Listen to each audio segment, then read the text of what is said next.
асуулт. Аа. За дараа нь ячихгүй дөө.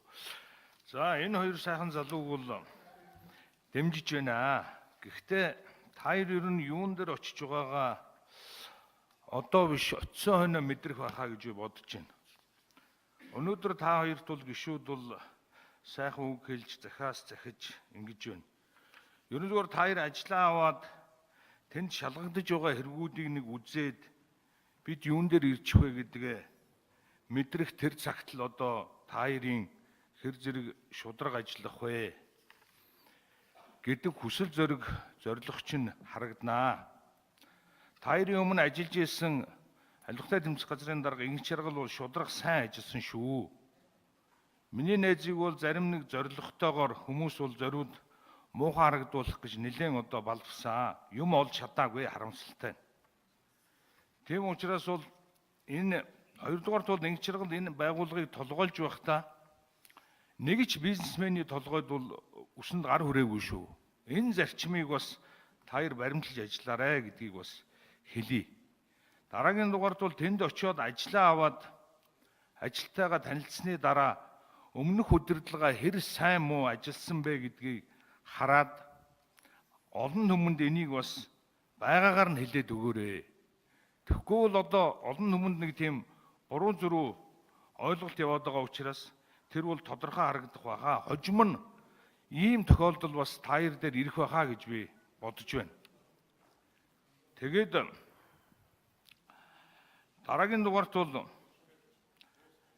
за би нэг офшороор байнга цолдуулдаг хүний нэг байгаа юм. Тэгээ 3 жил гарам шалгуулж байна, шахам. Тийм учраас намайг сайн шалгаад энийг нэг дуусгаад өгөөрэй. Тэгэхгүй бол одоо миний төлөө санаа зовоод нойргүй хонжоо улсуудад энийг нэг шалгаад эцсийн шийдлийг нэг хэлээд өгч туслаарай гэдгийг бас хэлье. Бас нэг асуудал байгаа юм. Энэ төрөөс төрсөн тэр бомтон гэж яригадаад байгаа юм. Тэр арднаас шүний яриад байгаатай бас баг ойролцоо хутга учрын хувьд бол тийм учраас бол төрөөс одоо нэг ч өдөр бизнес хийгээгүй мөртлөө яагаад одоо ингэж тансаг амьдраад байгаа юм бэ гэдээ нэлээд гишүүд ярих шиг боллоо. Төрөөс төрсөн тэр бомтон бизнес хийж угаад үндсэн хууль заасан эрхийнхээ дагуу их хурлд нэр дэвшиж сонгогдсон гишүүд хоёрынхон ялгаа заагийг бас нэг нэр устай ингээд гаргаад олон түмэнд бас зарлах нь зөв баха. Тэгэхгүй л энд их хурлч одоо ингээд бүгдээрээ нэг төрөөс юм хулгай гэдэг одоо энд баяжцсан юм шиг ингээд харагдаад байгаа юм. Тэгэхээр энийг ялгаж салгах юм бол саяны арднаас гишүүдийн хэлээд байгаа.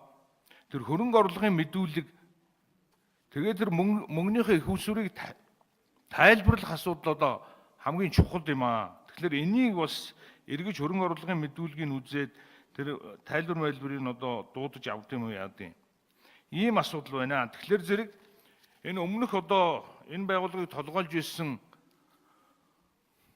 удирдлагуудын хийж байгаа энэ ажлуудыг одоо үргэлжлүүлээд тэгээд хурдан шуурхаа одоо энэ хэрэгүүдийг шийднэ хаа гэдэгт бас итгэлтэй байна. Та хоёр бол угаасаа мэрэгжлийн улсууд тэгээд цааш нь бол одоо энийг аваа явах бүрэн болцоотой гэдгийг бол ойлгож байна. Тэгэхээр зэрэг жишээлбэл одоо энэ оюутлагатай холбоотой хэрэг бол өчигдрийн мянган орны хурал дээр бол харж байхад бараг 90% нь одоо шалгагдсан 90%-тэй гэж ярьж байна лээ. Тэгэхээр энэ мэдчлэн одоо хэрэгүүдийг бол хурдан түргэн. За гишүүд асуулт асууж хариулт авч дууслаа. За үг хэлэх улсын